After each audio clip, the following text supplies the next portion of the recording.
Meus irmãos, eu convido a todos, os que estão presentes e também os que estão em casa, para abrirem a palavra de Deus em Efésios, capítulo 5.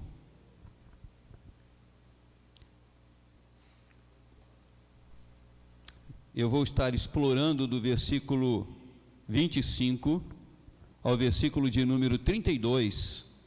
Contudo, o centro desta mensagem estará nos versículos 25, na sua parte A, e versículo 32, bem como em Romanos capítulo 5, versículos 7 e 8.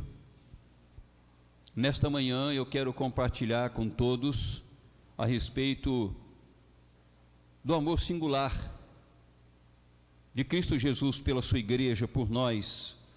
Eu espero que nesta manhã você saia mais convicto, mais convencido e também com a disposição maior de servir a Deus por tão grande amor com que Ele lhe amou através de Cristo Jesus. Efésios 5, versículo 25, na sua parte A, diz assim: maridos, amai vossa mulher, como também Cristo amou a igreja. Versículo de número 32, grande é este mistério, mas eu me refiro a Cristo e à igreja. Romanos capítulo 5, versículo 7 e 8, não precisa abrir, eu vou ler para os irmãos. Dificilmente alguém morreria por um justo, pois poderá ser que pelo bom alguém se anime a morrer. Mas Deus prova o seu próprio amor para conosco, pelo fato de ter Cristo morrido por nós, sendo nós ainda pecadores.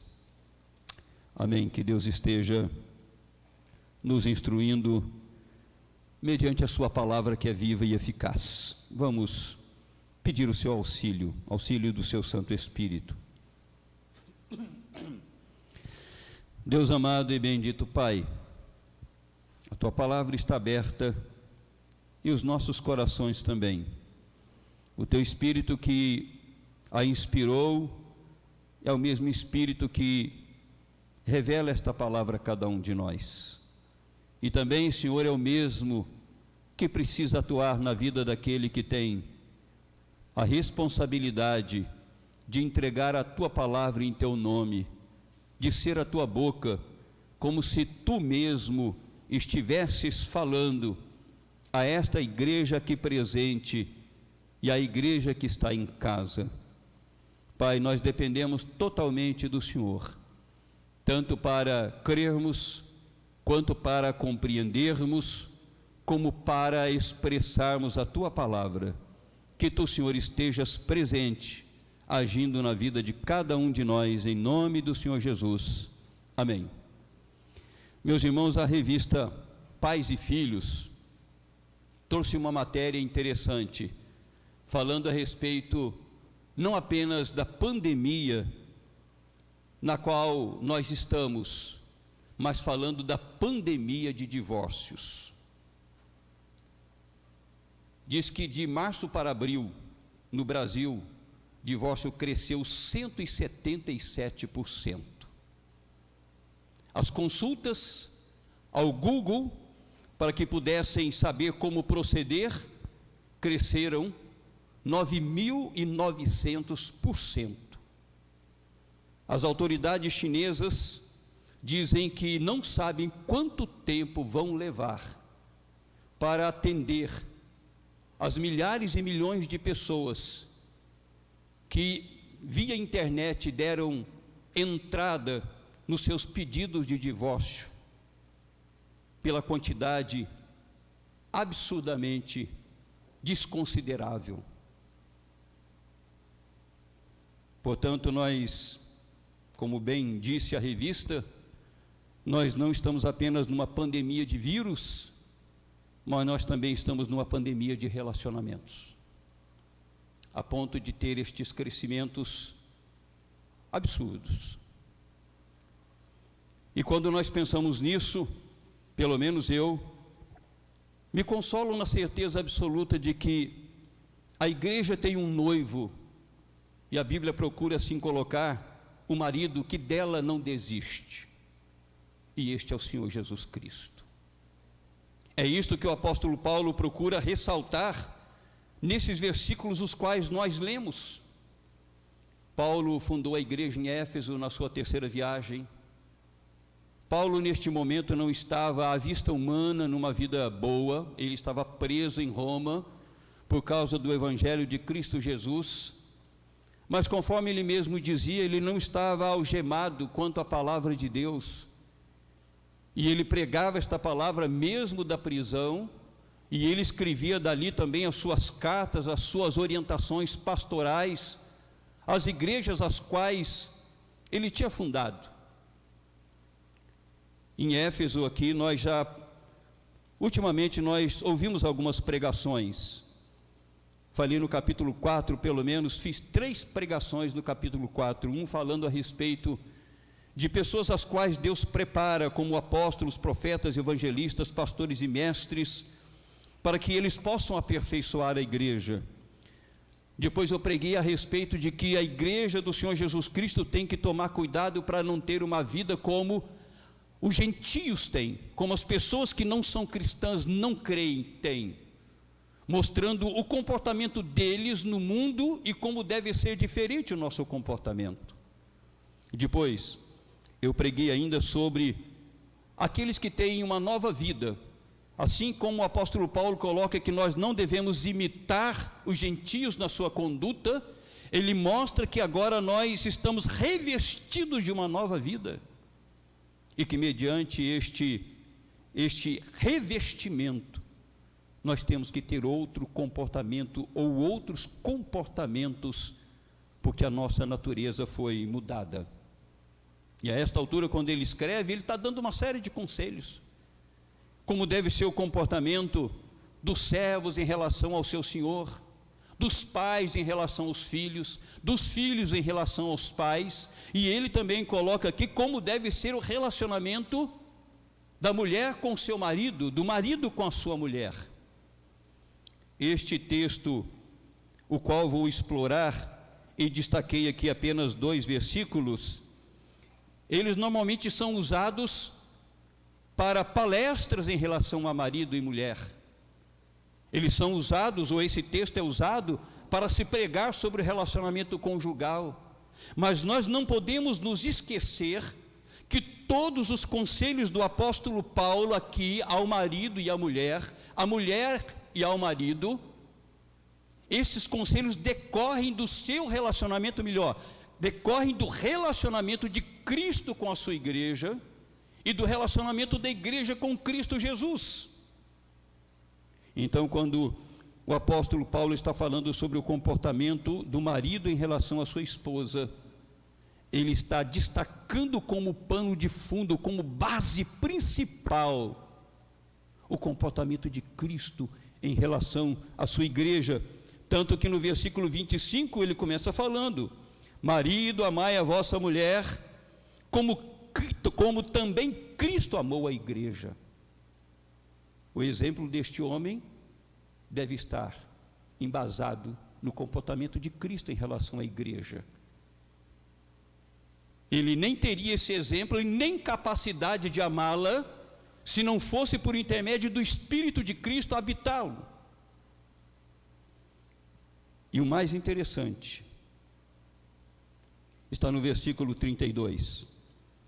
Grande é este mistério, mas eu me refiro a Cristo e à igreja. Isso vem bem ao encontro do que vocês estão ouvindo. Tudo quanto Paulo está dizendo, tudo quanto ele está instruindo, tudo quanto ele está aconselhando, ele deixa muito claro que isto, em primeiro lugar, ele está partindo do relacionamento de Cristo com a sua igreja. Eu sei, já ouvi algumas pregações nesse texto, mas não dando ênfase na base principal dele, que é Cristo Jesus.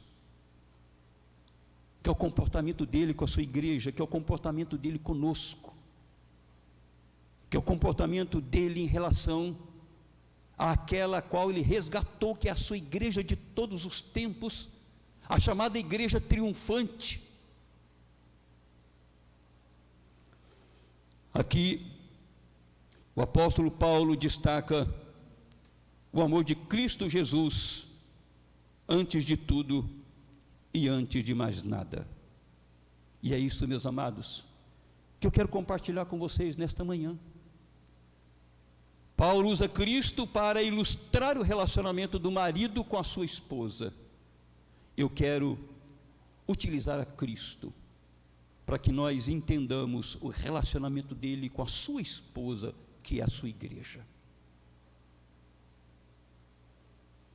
A mensagem será de Cristo, um amor singular, sobre este tema, um amor imutável por sua igreja. De Cristo, um amor singular, um amor imutável por sua igreja. Em primeiro lugar, a palavra de Deus destaca que este amor singular, que este amor imutável de Cristo, ele é manifestado por intermédio da sua entrega para resgatar, para fundar, para fundamentar a igreja que através dele haveria de nascer de forma mais configurada no Novo Testamento.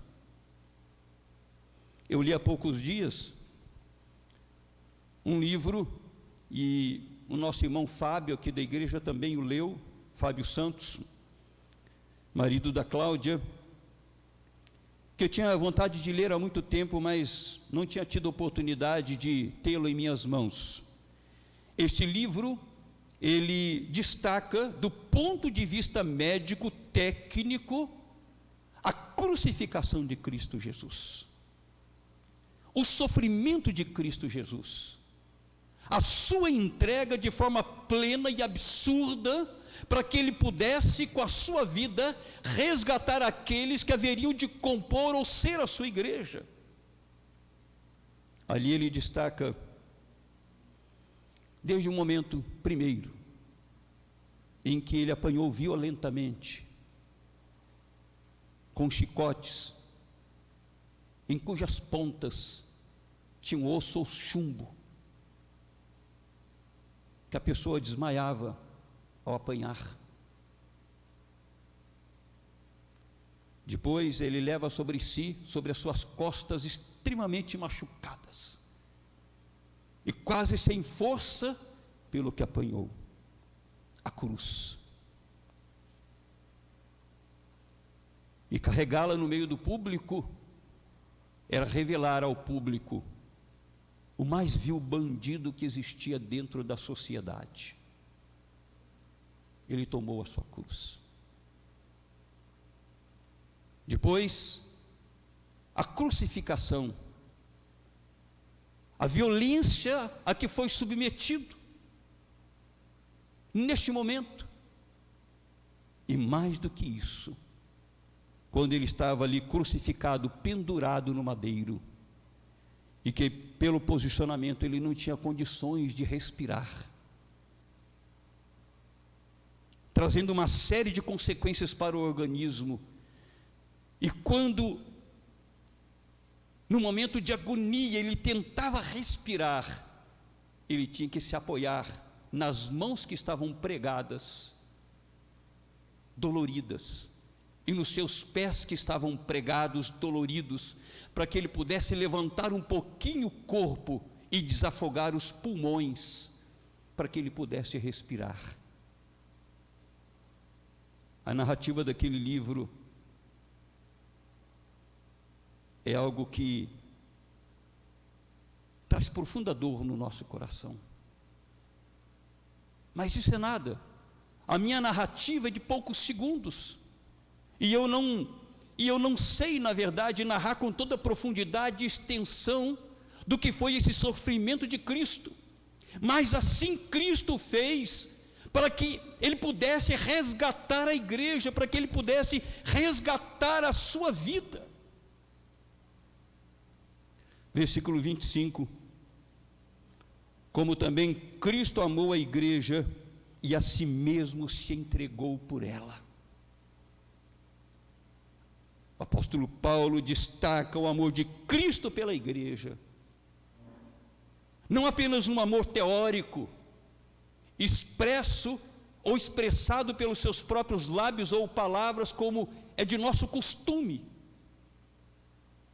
mas um amor de fato e de verdade, a ponto dele se entregar por ela. E pense um pouquinho somente nesta narrativa que eu lhes fiz, do ponto de vista técnico médico, narrando todo o sofrimento dele ali, mas tudo isso foi para que ele pudesse fazer por intermédio dele nascer uma igreja que por ele precisava ser resgatado ou resgatada. Sem a sua morte, sem o seu sacrifício, sem a sua entrega, sem este pagamento extremamente doloroso, dolorido, desprezível, não seria possível resgatar aqueles eleitos pelo Pai, os quais deveriam formatar a igreja do Senhor Jesus Cristo. João capítulo 10, versículos 11, 15, 17.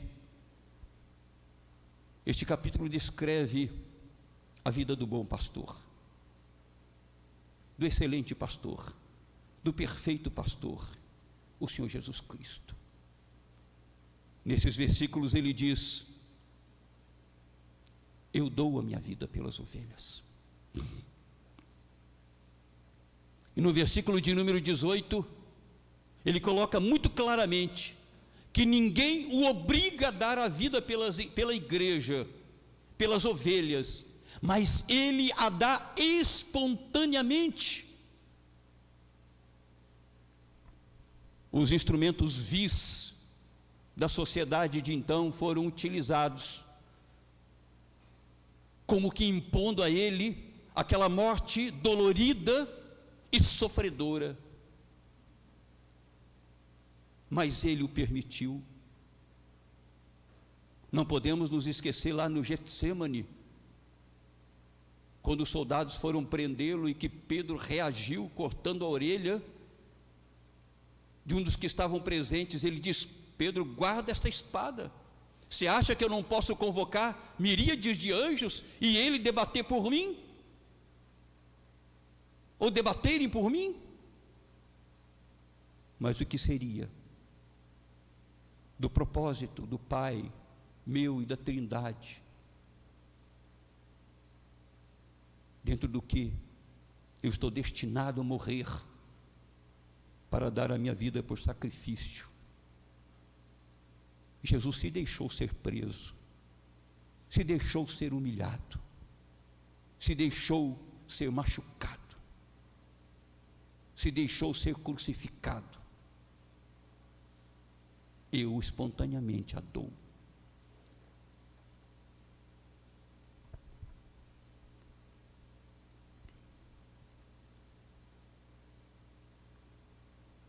De Cristo um amor singular, um amor imutável por sua igreja. Primeiro, se entregou para resgatá-la.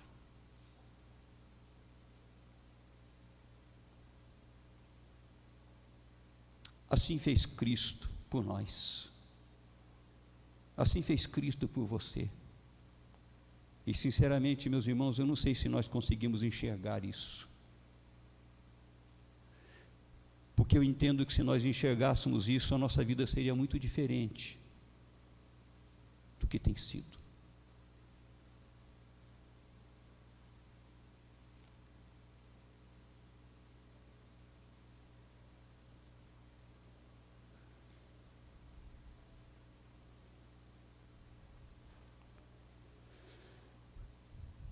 De Cristo um amor singular, um amor imutável por sua igreja. Em segundo lugar, a palavra de Deus nos mostra que Ele proveu meios para embelezar esta igreja. É isso que também o texto nos mostra. A palavra de Deus enfatiza esta ação de Cristo, não somente em resgatá-la, mas trabalhar nela para que esta igreja fosse bonita, embelezada. Tem alguns programas aí na televisão, e eventualmente eu já assisti, e eu me lembro de um programa que trouxe para participar dele, acho que uma jovem senhora, que trabalhava na roça. Talvez você tenha visto esse programa, e que ela trabalhava no plantio e colheita de batatas. Trabalhava debaixo do sol quente, no meio da poeira.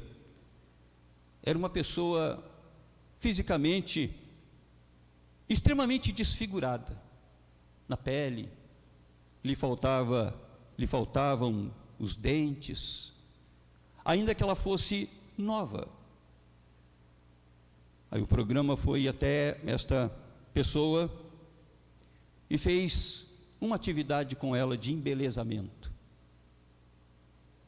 Colocou dentes, tratou o cabelo, tratou a pele, deu roupas novas, e ela ficou extremamente irreconhecível do que ela era anteriormente para o que ela foi depois. Uma beleza que ali estava escondida, mas que depois ela experimentou através deste tratamento. Eu quero que nós pensemos assim, meus amados irmãos. É isso que de fato Cristo faz com a sua igreja. É isso que Cristo faz com cada um de nós, que anteriormente nós estamos desfigurados, perdidos, por causa dos nossos pecados. Veja aí, meus amados, o que diz o versículo de número 26 e 27, versículos 26 e 27, aí fala então que Cristo se entregou por ela, e completa, para que a santificasse, tendo-a purificado por meio da lavagem de água pela palavra, para a apresentar a si mesmo, igreja gloriosa, sem mácula, sem ruga, nem coisa semelhante, porém santa e sem defeito. A entrega do Senhor Jesus Cristo não somente a resgata do aprisionamento pecaminoso, sendo o diabo estrategista em usar este poder, mas para que esta igreja fosse aperfeiçoada. E eu estou usando o termo embelezado, porque o texto nos mostra isso: santa, lavada, gloriosa, sem mácula, e aqui diz sem ruga, ou coisa semelhante a isso. Mas para ser santa e sem defeito. Portanto, a palavra de Deus diz então, lavada pela palavra, pela mensagem desta palavra, e depois diz o texto, para que pudesse apresentá-la gloriosa e sem rugas, bem tratada, recondicionada, restaurada, embelezada. Efésios capítulo 4, do versículo 11 ao 16, o apóstolo Paulo escreve aquela igreja falando a respeito dos instrumentos os quais ele usa para que esta igreja seja gloriosa, sem mácula, sem ruga, seja santa, sem defeito, para que essa igreja seja lavada. Ele coloca lá, sobre isso nós já pregamos, quando ele coloca alguns para apóstolos, outros para profetas, outros para evangelistas, pastores e mestres. Portanto, não é apenas uma expressão de sentimento, não é um sentimentalismo da parte do Senhor, não é apenas uma paixão estéril que Deus expressa aqui em Cristo, mas de forma concreta, para que esta pudesse ser embelezada. Deus então dota homens, dá dons a estes homens, para que eles então possam cuidar desta igreja, a fim de que ela seja bonita perante o Senhor, perante o seu noivo, que a resgatou, a comprou a preço altíssimo.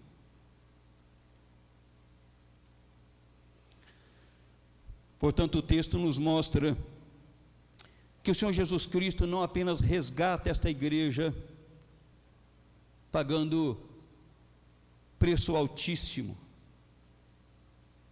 mas Ele a capacita através de instrumentos para que esta igreja seja bela, apresentável, bonita perante Ele.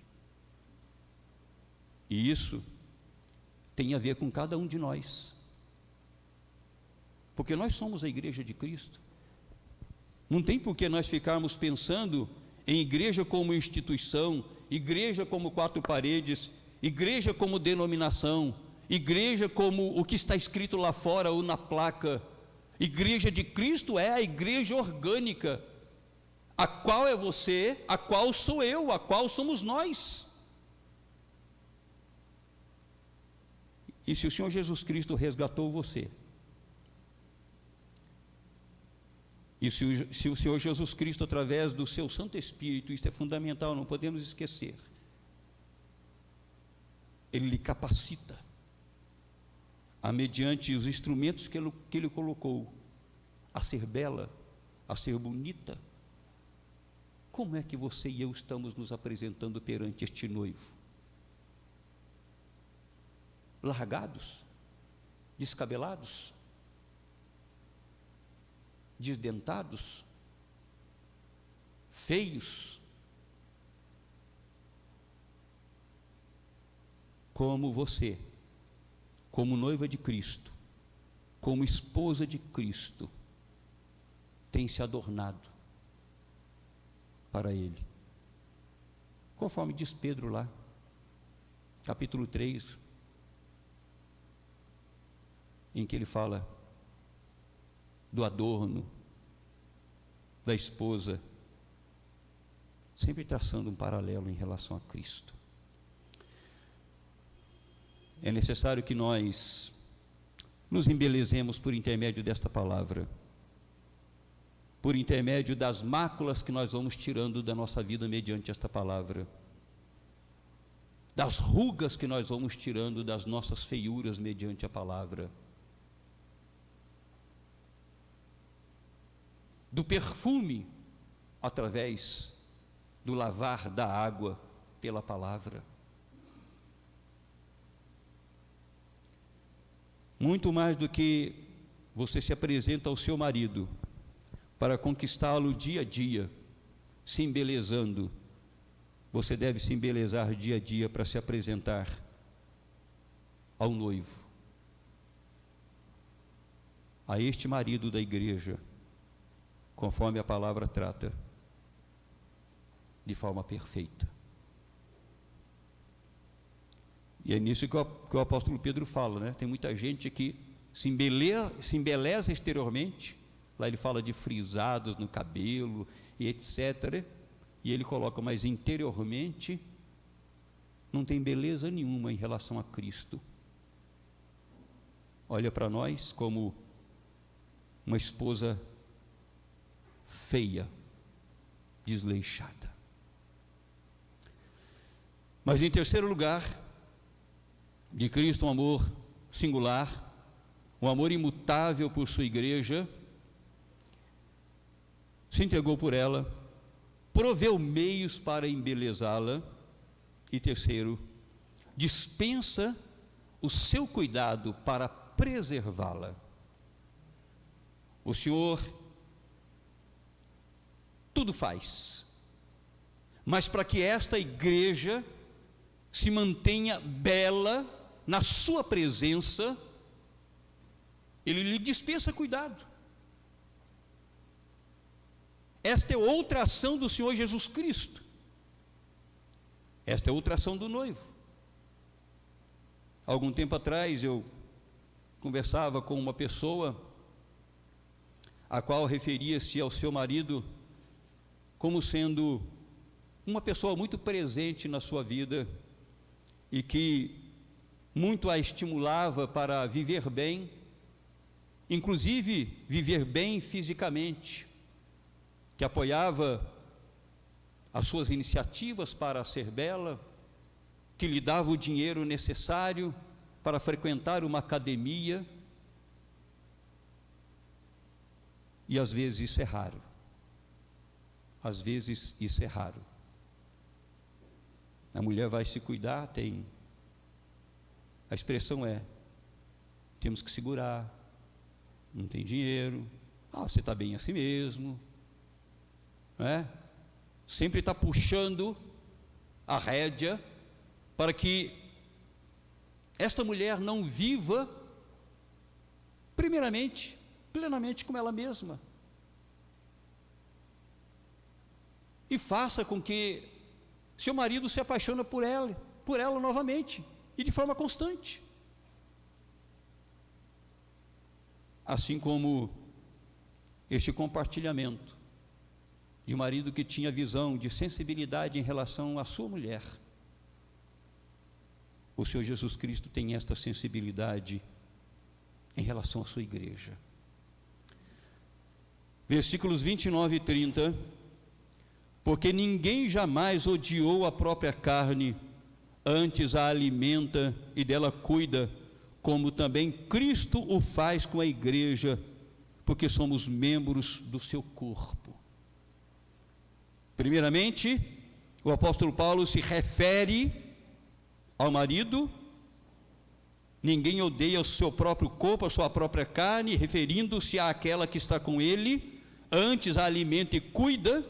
E a expressão como também quer dizer que Cristo também faz isso em relação à sua igreja. O que ele está querendo dizer: assim como o marido deve fazer a sua esposa, que é da sua própria carne em unidade, que alimenta e que cuida, assim também Cristo fez pela sua igreja, a qual ele ama. O versículo 30 diz que nós somos o seu corpo, e de que ele cuida, de que ele alimenta esta igreja. Meus irmãos, o Senhor faz essa obra maravilhosa na vida da igreja e nas nossas vidas.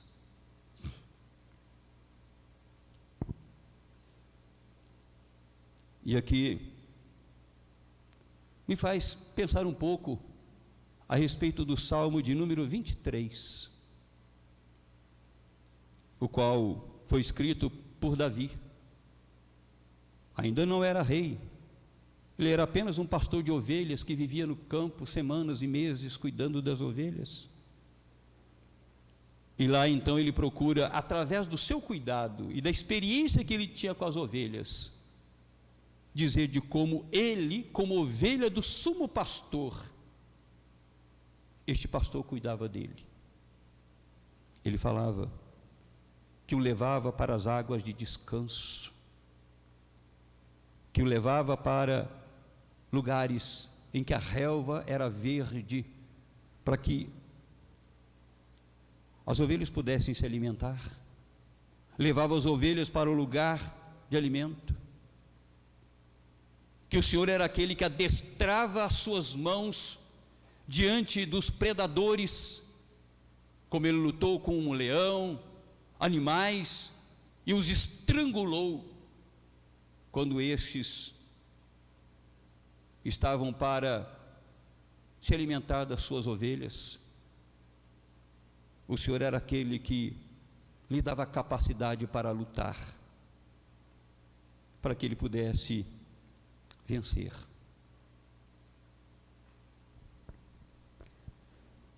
Em João capítulo 17, a palavra de Deus mostra que Jesus Cristo ora por nós. Eu já preguei sobre isso há algum tempo atrás. Ele é aquele que está à destra do Pai, ele está junto ao Pai, porque ele voltou para o Pai, e é aquele que ora por nós, pertinho dos ouvidos do Pai.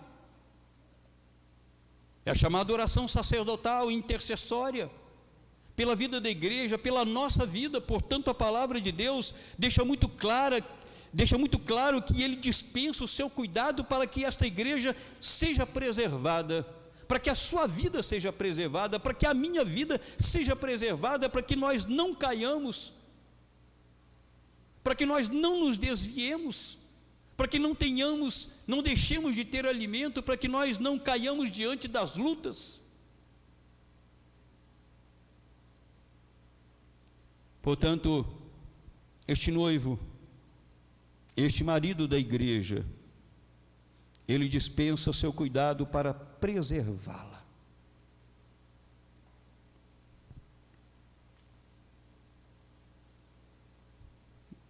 Jesus pagou alto preço. Preço altíssimo, a respeito do qual o próprio Pedro diz que nós fomos comprados não por ouro e nem por prata, mas pelo precioso sangue perfeito, santo de Cristo Jesus.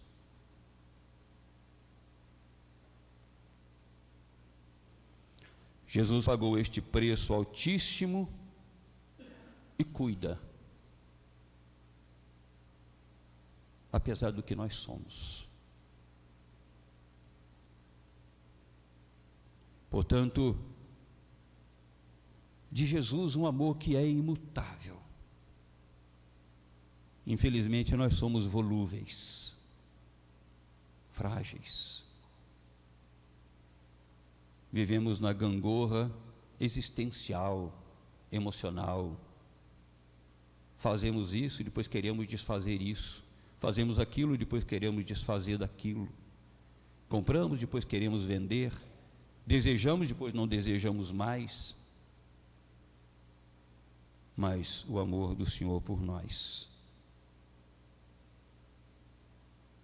diferente de nós, muitas vezes em relação a Ele, é um amor imutável. Assim, Ele se entregou para resgatar. Assim, Ele proveu meios para embelezá-la. Assim, Ele dispensa o seu cuidado para preservá-la. Eu concluo dizendo que se essa revelação da palavra de Deus, uma pregação como essa, não sensibiliza o nosso coração, raramente nós estaremos sensibilizados. Não tem como, meus amados. Não tem como. A reação de uma esposa a um marido que possa viver isso é de correspondência, é de abraçá-lo, de agradá-lo, de beijá-lo, de dedicar o seu cuidado. É isso que o Senhor espera de nós. À noite eu estaria pregando no mesmo texto, só que a mensagem será completamente oposta. Aqui ficou demonstrado o amor do Senhor por você, o amor do Senhor por mim, o amor do Senhor pela sua igreja, que não muda jamais. À noite eu vou lhes mostrar o que é que o Senhor espera da sua igreja, o que é que o Senhor espera como correspondência e reconhecimento a tão grande amor. Espero que você também esteja presente na sua própria casa, sintonizando no nosso culto, para que você saiba, como noiva deste noivo, como esposa do Cordeiro, você saiba como se comportar perante Ele. Meus amados, toda honra, toda glória, todo domínio, todo louvor, toda exaltação e tudo quanto mais possa existir sejam dados ao Cordeiro bendito e também ao Deus Pai, ao Deus Filho e ao Deus Espírito Santo. Amém.